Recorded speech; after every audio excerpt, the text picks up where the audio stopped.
رمضان المبارک مہینے میں بد نصیب کس کو کہا گیا؟ بد نصیب شخص کی یہ نشانیاں ہیں۔ بد نصیب ہے وہ شخص جو والدین کی خدمت کر کے ان کی دعائیں نہیں لیتا اور لوگوں سے کہتا پھرتا ہے کہ میرے لیے دعا کرنا۔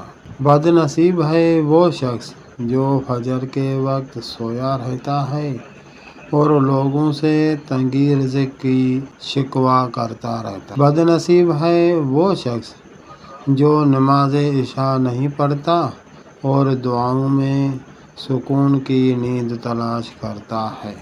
بد نصیب ہے وہ شخص جس نے ماہ رمضان پایا اور اپنے رب کو راضی نہیں کر سکا۔